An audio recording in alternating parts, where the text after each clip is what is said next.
DPR RI menilai Wakil Presiden RI Gibran Rakabuming Raka harus pindah ke Ibu Kota Nusantara atau IKN untuk memperkuat kepercayaan publik. Saran itu disampaikan anggota DPR RI Ujang B dalam rapat dengar pendapat atau RDP bersama dengan Kepala Otorita IKN, Basuki Hadi Mulyono di Gedung DPR RI, Senayan, Jakarta Pusat Selasa, 25 November 2025. Anggota Komisi 2 fraksi Nasdem itu khawatir dengan keputusan Mahkamah Konstitusi atau MK terkait dengan penguasaan lahan di IKN yang disunat hingga 90 tahun. Jangan sampai, kata Ujang, keputusan tersebut menggerus kepercayaan investor untuk berinvestasi di IKN. Terlebih saat ini, sejumlah ASN sudah hendak dipindahkan ke IKN di akhir tahun 2025. Maka Ujang B menilai, harus ada dobrakan dari pemerintah pusat untuk meningkatkan kepercayaan publik terhadap IKN. Ujang menyarankan menggunakan filosofi lebah. Di mana ratu lebah yang pindah sarang maka akan diikuti oleh lebah-lebah lainnya. Hal ini, kata Ujang, bisa diterapkan oleh Wakil Presiden RI Gibran Rakabuming Raka. Ujang meyakini, keindahan Gibran ke IKN bisa diikuti oleh pihak-pihak lainnya sehingga tingkat kepercayaan publik terhadap IKN bisa bertambah.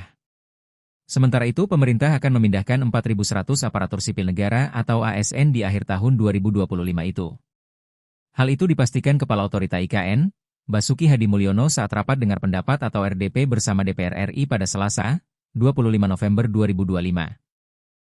Basuki menegaskan, pembangunan ibu kota baru telah memasuki fase kedua, didukung penuh oleh Peraturan Presiden atau Perpres No. 79 Tahun 2025 yang menjadi payung hukum dan politik.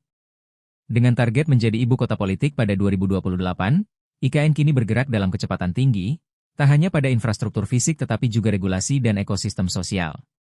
Kata Basuki, ada 3 hal dalam Perpres yang ditandatangani oleh Presiden RI Prabowo Subianto tersebut. Di mana Ibu Kota Nusantara akan ditetapkan sebagai kota politik akan ditetapkan Prabowo pada 2028 mendatang. Sehingga, sedari akhir tahun 2025, pemerintah melalui Kementerian Pendayagunaan Aparatur Negara dan Reformasi Birokrasi atau PAN-RB akan mulai memindahkan ASN ke IKN. Tercatat akan ada 1.700 ASN hingga 4.100 ASN yang akan dipindahkan di gelombang pertama pemindahan Ibu Kota Indonesia kali ini. Di mana saat ini cakupan layanan kota cerdas di IKN sudah terbangun 25%. Download Tribun X sekarang, menghadirkan lokal menjadi Indonesia.